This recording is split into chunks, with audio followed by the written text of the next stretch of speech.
գտնվում ենք Նալբանդյան փողոցի վրա, ԱԱԾ-ի շենքն է, KGB-ի պատվալը, մի փոքր վերև Միքայել Նալբանդյանի արձանը։ Այս փողոցով անցնելիս դեռևս փոքր ժամանակից ինձ մոտ միշտ մշակութային շոկ է առաջացել, թե ոնց կարա լինի այն ժամանակ KGB էինք ինձ ասում։ KGB-ի հարևանությամբ ոնց կարա լինի ազատության պոետի, նշանավոր հեղափոխականի արձանը, գիտենք, որ Միքայել Նալբանդյանը մեծ հեղափոխական էր, ցարիզմի եւ ինքնակալության հակառակորդ է, եւ մի պատմություն կա, երբ որ Նալբանդյանը մահանում է, ցարական ոստիկանները խիստ հսկում են այդ թափորը եւ այնտեղ կանայք կային, որ ավանդույթի ուժով, երբ որ նշանավոր ինչ-որ տղամարդ էր մահանում, լացելով գոռում էին թագավոր, ցարիզմի այդ ոստիկանները կայսրության չեն հասկանում եւ սկսում են այտենց ուշադրությունը, հսկողությունը կոշտացնել եւ նշանավոր պատմաբան Աշոտ Հովհաննիսյանը մի հատ եզրակացություն է գրում, ասում է մեռած հեղափոխականը նույնիսկ մեռած շարունակում է մնալ հեղափոխական։ Հիմա տպավորությունը այնպեսին է, որ նույնիսկ քարացած հեղափոխականին է շենքը հսկում է։ Ինչի համար եմ այս պատմությունը պատմում։ Բոլորը խոսում են, որ Հայաստանը ուզում է դառնա եվրոպական պետություն, բայց առանց ազատության գաղափարի Հայաստանը չի կարող լինել եվրոպական։ ԱԱԾ-ի, ոստիկանության, իրավապահ կառույցների այս բովանդակությամբ, KGB-ի պատվալով Հայաստանը չի կարող լինել եվրոպական։ Երբ որ 2018 թվականի հեղափոխությունը եղավ, մենք մտածում էինք, որ պետք է հասնենք նաև աշխարհայացքային փոփոխությունների, ու այս կառույցները այլևս չանվանենք ուժային կառույցներ, որտեղ դրանք ասոցացվում են բութ ուժի հետ, բիրտ ուժի հետ, բութ եւ բիրտ ուժի հետ, եւ սկսենք այս կառույցներին անվանել իրավապահ կառույցներ,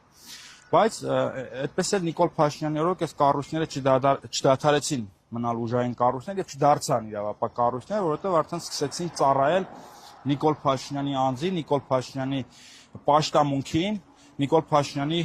կուլտին, սկսեցին հանուն Նիկոլ Փաշինյանի սատանաներ որսալ, հանուն Նիկոլ Փաշինյանի անմեղ մարդկանց, եպիսկոպոսների, հեղինակավոր մարդկանց լցնել բանտերը։ Այս տրամաբանությամբ մենք չենք կարող հասնել Եվրոպա եւ ընդհանրապես մեր բովանդակությունը կփտի։ Իհարկե մենք գիտենք, որ Նիկոլ Փաշինյանը շատ լուրջ հարվածներ է հասցրել մեր պետականության հիմքերին, բայց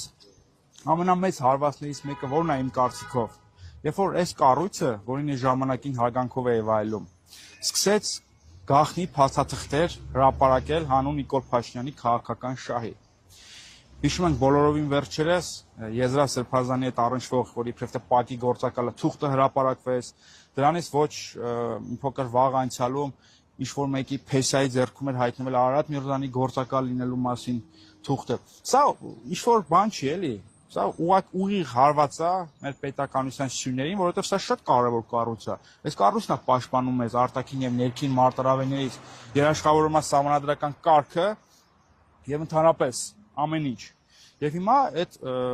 բնականաբար այս կառույցի արդյունավետ գործելու համար այս կառույցը պետք է ունենա լրտեսական ցանց, գործակալների ցանց։ Եւ հիմա հանուն Հայաստանի այլևս ոչ ոք չի ուզենա այս կառույցի հետ համագործակցի, որովհետեւ ինչ-որ մի օր,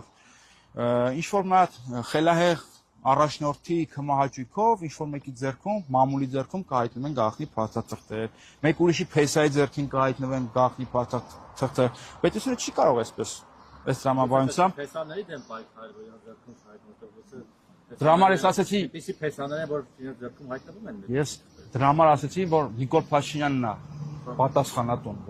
որտեղից թղթեր են դուրս եկել։ Փեսաները։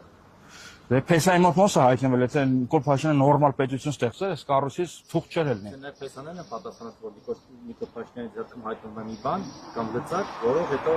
լծակները գործի դնելով դերը հայտնվում փեսաների ձեռքում։ Կմտածեմ դրա ասացի շուտ։ Փեսաների շուտ կմտածի։ Մենք փեսաների հետ ինչ գործ ունենք։ Մենք իմ աները շատ արժանապատիվ մարդ է։ Մենք փեսաների դեմ պայքար չենք մղում, մենք քաղաքական պայքար ենք մղում քաղաքական օբյեկտների դեմ։